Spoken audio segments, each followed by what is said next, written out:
खव्याचे गुलाबजामुन बनवताना रव्याचे प्रमाण किती असावे जाणून घ्या. परफेक्ट गणित. तोंडात टाकताच विरघळणारे मौशार खवा रवा गुलाबजामुन. नमस्कार, मी शीतल. घरच्या चवीच्या खास रेसिपीसाठी शीतल किचनमध्ये तुमचं स्वागत आहे. आज मी केलेले आहेत गुलाबजामुन. वाव, मस्त झालेले ते बघा. आजपर्यंत पाक पाक छान मस्त मुरलेला आहे. चला तर याची कृती पाहूया. अर्धा किलो खवा आणि पाव किलो रवा घेतलेला आहे. आपल्या दूध प्यायच्या चमच्याने अर्ध्यातला अर्धा खायचा सोडा घेतलेला आहे. जास्त टाकायचं नाही. रव्यामध्ये टाकून घेऊया आणि या रव्याला असं मस्तपैकी हाताने व्यवस्थित एकजीव करून घेऊया. पूर्ण रव्यामध्ये एकजीव झाला पाहिजे सोडा आपला खायचा. ते व्यवस्थित मिक्स झालं की आपण हे खवा आता फोडून घेऊया. बघा, हे बघा खवा आपला व्यवस्थित असा फोडून घेतला आहे मी. असे एकदम फ्रीज मध्ये असल्यामुळं गाठी झाल्या होत्या ह्याच्या. त्या रव्यामध्ये आपण हे खवा सगळा मळून घेऊया.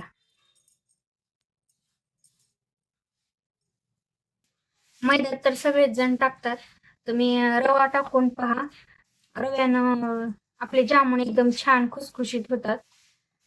रवा नंतर फुटतो आणि व्यवस्थित पाक पितात आपले जामुन, त्यामुळे रवा टाकायचा.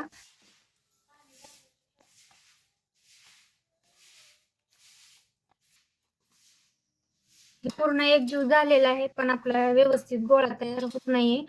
त्यामुळे आपण थोडासा पाण्याचा आपण वापर करणार आहोत. बघा, एवढंच पाणी घेतलेलं आहे. याला व्यवस्थित असं मळून घेणार आहे मी. जास्त पण पाणी नाही घालायचं, फक्त गोळी तयार होण्यापुरतं आपल्याला पाणी वापरायचं आहे. हे बघा, आपला सगळा गोळा मळून झालेला आहे, व्यवस्थित एकजीव झालेला आहे. आता आपण याचे करून घेऊया जामुन. व्यवस्थित त्याला गोल करून घ्यायचं. त्याला एक पण चीर दिसली नाही पाहिजे. बघा असं.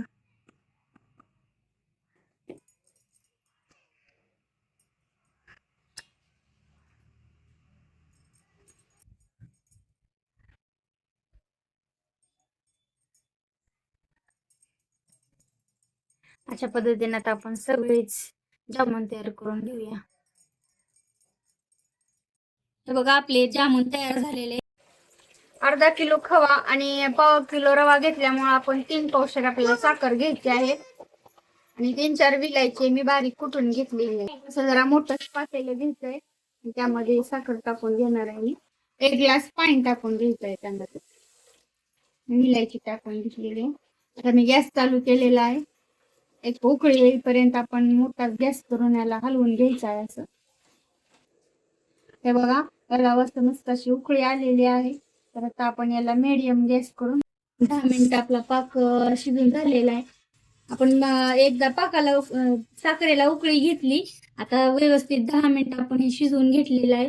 तर आपल्या जामुनचा पाक तयार झालेला आहे. चला तर आता हे तयार झालेलं आहे, आपण जामुन तळून घेऊया.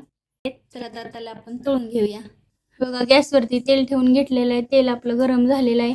एवढं जास्त तेल गरम करून घ्यायचं नाही, थोडंसं कोमटच करून घ्यायचं, नाहीतर आपल्या जामुनचे वरच कवर जास्त डार्क होतील आणि आतलं तसंच राहील. त्यामुळं मीडियम गॅस करून तळून घ्यायचंय.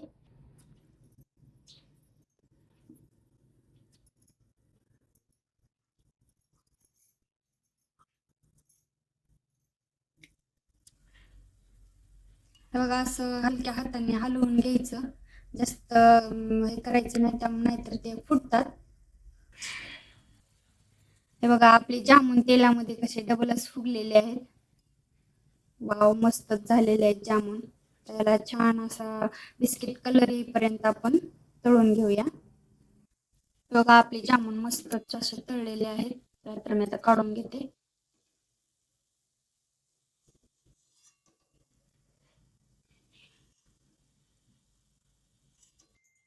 हे बघा, हे पाक मी मगाशीच करून घेतलेला आहे.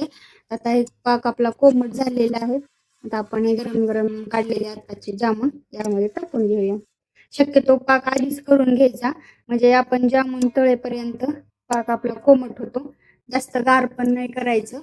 कोमटच पाकामध्ये टाकून घ्यायचं म्हणजे आपले जामून मस्त फुगतील. हे बघा आपले जामून तयार झालेले आहेत. मस्त पाकामध्ये सोडलेले आहे मी. घरची चव आवडली असेल तर लाईक आणि कमेंट नक्की करा. आईच्या हातची चव, घरगुती रेसिपी आणि खास टिप्स पाहण्यासाठी आमच्या चॅनलला सबस्क्राईब करा व बेल आयकॉन प्रेस करा म्हणजे नवीन व्हिडिओची सूचना सर्वात आधी तुम्हालाच मिळेल.